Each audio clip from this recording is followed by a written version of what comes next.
नमस्कार, राम राम साहब। मैं नरेश कुमार और आप देख रहे हैं डीपी की न्यूज़ चैनल। पंचायत राज चुनाव होने के बाद अब जिला परिषद पंचायत समिति सदस्यों के चुनाव हो रहे हैं। बिगुल बज चुका है, प्रत्याशियों ने कमर कस ली है, चौसर जो है वो बिछ चुकी है। आज हम पहुंचे हैं दौसा जिले की लवाण पंचायत समिति वार्ड नंबर 12 के सदस्य रमा देवी, इनके पति हमारे साथ हैं विजय जी। विजय जी से जानेंगे क्या क्या विकास के मुद्दे हैं और किन किन विकास के मुद्दों पर वे चुनाव लड़ रहे हैं। बात करें जहाँ से कांग्रेस के उम्मीदवार बीना देवी जी हैं, डीसी बेरवा जी की, जो निवर्तमान प्रधान रह चुके हैं, कांग्रेस के प्रधान के प्रबल दावेदार हैं। बीजेपी से जे रमा देवी जी के विजय कुमार जी से हम बात करेंगे। सर, पहले तो हमारा पूरा परिचय आपका।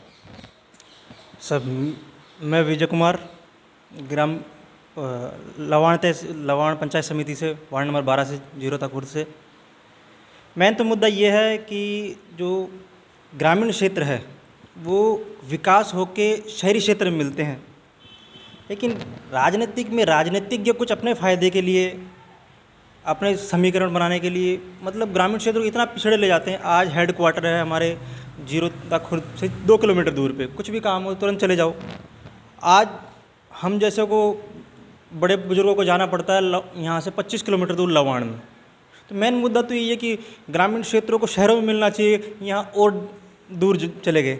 और फिर ये कि थोड़ा बदलाव भी होना चाहिए। एक ये लोकतंत्र है, इसमें सबको मौका मिलना चाहिए। ऐसा नहीं है कि ये कि तरह चलते रहो। तो कुछ युवा पीढ़ी को भी आगे आनी चाहिए। युवा जनरेशन है, आज नया नया खून है इन्हों में भी, और सब में, और बड़े बुजुर्ग आशीर्वाद है, तो इन्हों से तो मेन मुद्दे तो यही है कि मैं आज बात करूं विकास की, किन किन मुद्दों पर आप चुनाव लड़ रहे हैं आपकी रमा देवी जी? अगर विकास के मुद्दों की बात करें तो मेन मुद्दा तो यहाँ पानी का है। कुछ कॉलोनियों में पानी की सप्लाई है, लेकिन कुछ में जैसे माली समाज का एक ये तबका है, इसमें लेडीज़ों को 1.5 किलोमीटर दूर पानी लेने जाना पड़ता है। आज के टाइम पे भी, आज के टाइम पे ज़रूरत पानी की सबसे ज़्यादा है, और लेडीज़ें रात बिरात दिन में पानी 1.5 किलोमीटर आज के टाइम पे जाए, तो ये फिर विकास का मेन मुद्दा होना ही चाहिए, क्योंकि ये नीड है आदमी की। बात करें सड़कों की, चिकित्सा व्यवस्था की, जहाँ क्या कंडीशन है, क्या सुविधाएं हैं? चिकित्सा व्यवस्था की सुविधा यहाँ पर थोड़ी डल है, नग्न है बिल्कुल ही एकदम। हमारे साथ कुछ ग्रामीण हैं, उनसे भी जानते हैं इनके क्या विचार हैं, क्या कहना चाहते हैं पंचायत समिति चुनाव है। सर, पूरा नाम? मैं राजेंद्र सिंह राजावत हूँ, एक्स रिटायरमेंट कर्मचारी हूँ। दुर्भाग्य हमारा गांव दौसा परिषद से बिल्कुल सटा हुआ है, जिसकी बॉर्डर की सीमा सिर्फ 2 किलोमीटर है। दुर्भाग्य से कुछ आदमियों ने अपने निजी स्वार्थ के लिए 8,000 की पब्लिक को परेशान कर करके हमारी पंचायत को लवाण में जोड़ दिया। इससे जन आक्रोश पूरी समाज में, पूरे पंचायत क्षेत्र में आक्रोश है।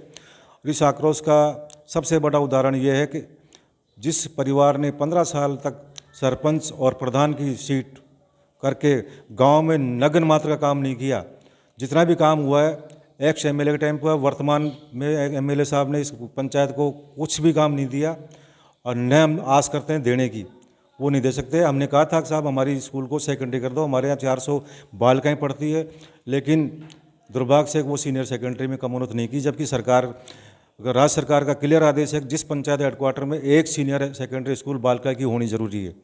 तो हमारा तो सरकार से यही निवेदन है कि ऐसे आदमियों को, और पब्लिक से भी यही निवेदन है कि ऐसे आदमी को चुनें जो गांव के बीच में रहकर सबका विकास करें। दौसा जोन तो वैसे ही पानी के डेढ़ के मामले में हमारे यहाँ से महिलाएं 1.5-2 किलोमीटर से पानी लाती है, खारा पानी है बिल्कुल। डेढ़ जोन में फ्लोराइड इतना तगड़ा है, अब 3200-3700 फ्लोराइड है। अब संपन्न कर तो आरओ लगा करके अपना काम चला रहे हैं, लेकिन फिर भी मैं सरकार के चुनिंदा अफसरों से और सरकार के जनप्रतिनिधियों से यही निवेदन करता हूं कि गांव में विकास करें, ताकि गांव में ग्रामीण, अभी भी ओलंपिक हुए हैं तो कई ग्रामीण क्षेत्र से लड़के गए हैं, तो गांव का विकास जब ही होगा जब जनप्रतिनिधि और सरकार गांव की तरफ ध्यान दे।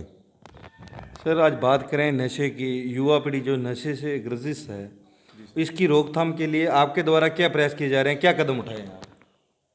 ये बहुत ही बड़ी सम्माननीय बात कही है आपने।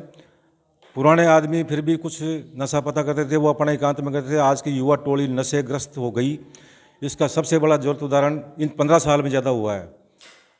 ये जो जनप्रतिनिधि शराब बांटते हैं, पैसा बांटते हैं, और शराब के पैसे के बल पे वो वोट ले लेते हैं और उसके 5 साल बाद वो कुछ निष्पक्ष होकर काम करते हैं।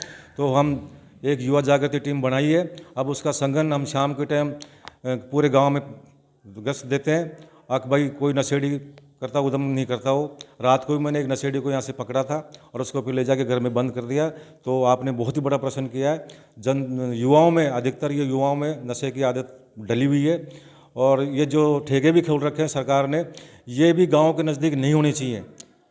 लेकिन सरकार के जो अधिकारी हैं वो भी पुलिस जान करके रिश्वतखोर बनी हुई है। ये है। जनता से क्या अपील करना चाहेंगे? जनता आपको क्यों चुने, क्या कारण रहेगा? एक तो ये है कि युवा पीढ़ी को आगे आना चाहिए। पहली बात, युवा पीढ़ी जब तक आगे बढ़ेगी तो उनसे कुछ गेट टुगेदर हो पाएगा। आज एक तानाशाही है, तानाशाही से आप क्या कह सकते हो? आपकी ना तो कुछ सुनी जाएगी और आपको बलबूते के जोर पे आपसे या तो दबाव बनाया जाएगा आप पे। तो युवा पीढ़ी से यही अपील है कि निष्पक्ष होके, एकदम निडर निझारू होके एक अपना लीडर चुने। यही मेरी जनता से अपील है। हमारे साथ अन्य भी है, इनसे भी जानते हैं क्या क्या इनके विचार हैं। सर, चुनाव के बारे में क्या विचार है? सर, चुनाव के बारे में मैं कुलदीप सिंह नाम है मेरा। और चुनाव के बारे में इतना ही कहूँगा कि जो 10 साल से कंटिन्यू चला आ रहा शासन, तो सत्ता चेंज होनी चाहिए और तानाशाही को ख़त्म करें।